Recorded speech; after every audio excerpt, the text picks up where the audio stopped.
प्रधानमन्त्री ओली र चिनिया राजदूत बीच भेटवार्ता। नेकपामा विवाद चर्किएको बेला नेपालका लागि चिनिया राजदूत हौ यान्छे र प्रधानमन्त्री ओलीको भेटवार्ता भएको छ।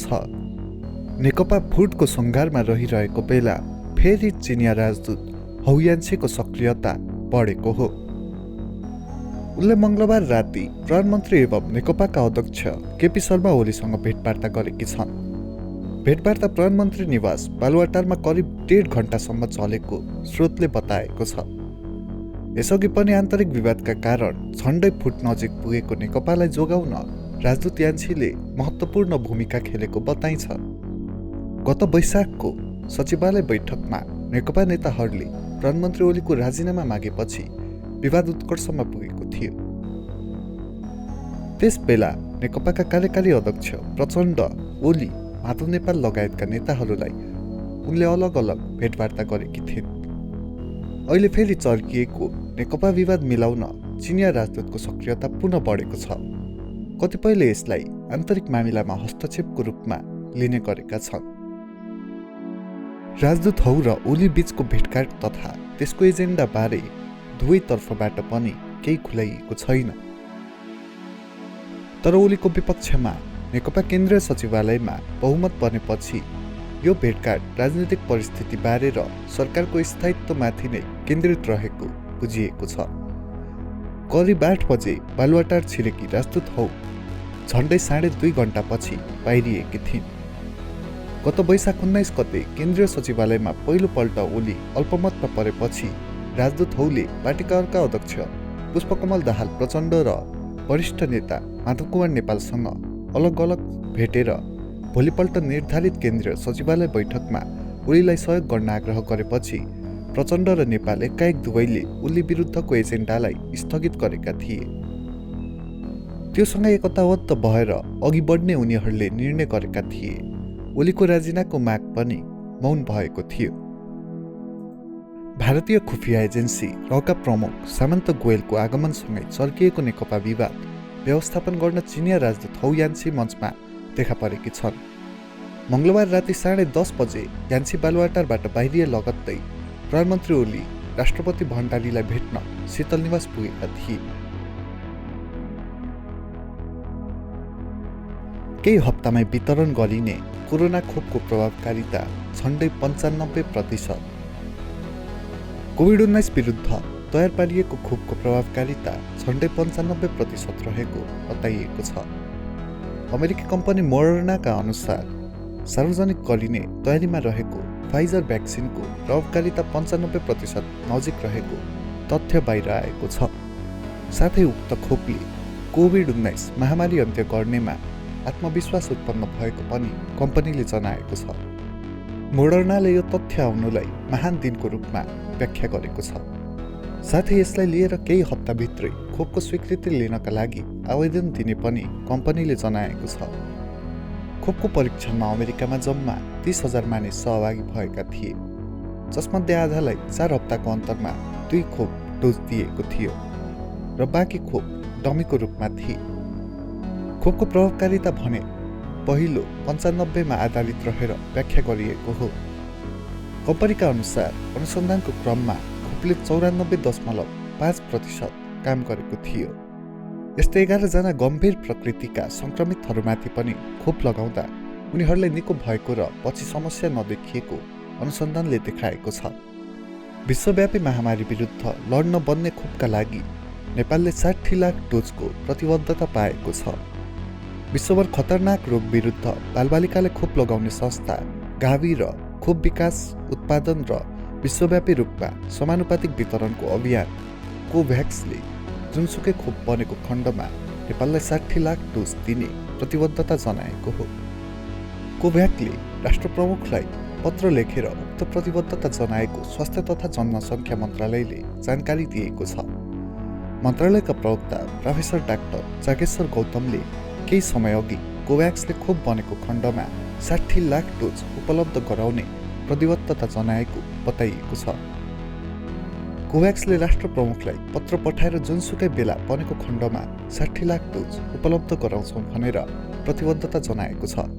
स्वास्थ्य मन्त्रालयले पनि बोधार्थ गरिएको छ, प्रवक्ता डाक्टर गौतमले भनेका छन्। उपलब्ध हुने खोपका लागि 20% नेपाल सरकारले बेहोर्नु पर्नेछ भने 80% खर्च कोभ्याक्स अभियानले बेहोर्नेछ। अहिलेसम्म हेर्दा एउटा खोपको $10 पर्छ भन्ने अनुमान गरिएको छ। त्यसमा $2 हामी तिर्छौँ, $8 कोभ्याक्सको तर्फबाट बेहोरिनेछ। उक्त खोप प्राथमिकताका आधारमा लगाइनेछ उनले भने। उक्त खोप महामारीको फ्रन्टलाइनमा खटिने स्वास्थ्यकर्मी, सुरक्षाकर्मी लगायतको समूहलाई दिइनेछ। सीमा क्षेत्रमा तनावपछि पहिलो पटक आम्ने सामने हुँदै मोदी र सी। पछिल्लो समय सीमा क्षेत्रमा देखिएको तनावपछि पहिलो पटक भारतीय प्रधानमन्त्री नरेन्द्र मोदी र चिनिया राष्ट्रपति सी जिनपिङ आम्ने सामने हुँदैछन्। रुसी राष्ट्रपति भ्लादिमिर पुटिनको अध्यक्षतामा हुन लागेको ब्रिक्स सम्मेलनको क्रममा दुई नेता आम्ने सामने हुने भएका हुन्। ब्रिक्स स्थापना पछिको पहिलो पटक भर्चुअल रूपमा मस्कोले ब्रिक्सको 12औं शिखर सम्मेलनको आयोजना गर्दैछ। सम्मेलनमा सदस्य राष्ट्रहरू ब्राजिल, रुस, भारत, चीन र दक्षिण अफ्रिकाका राष्ट्र तथा सरकार प्रमुखको सहभागिता हुँदैछ। यस सम्मेलनमा विश्वव्यापी मुद्दाहरू साथै कोभिड-19 पेन्डेमिक विरुद्धको लडाई, प्रति आतंकवाद, व्यापार, ऊर्जा लगायत क्षेत्रमा बहुपक्षीय छलफल हुने बताइएको छ। पछिल्लो 1 महिनामा मोदी र सी आम्ने सामने हुन लागेको यो दोस्रो पटक हो। यद्यपि यस सम्मेलनका क्रममा चीन र भारतबीच द्विपक्षीय छलफल हुने सम्भावना भने न्यून छ। सम्मेलन अगाडि नै रुसले सम्मेलनमा द्विपक्षीय मुद्दामा छलफल नहुने स्पष्ट पारेको छ।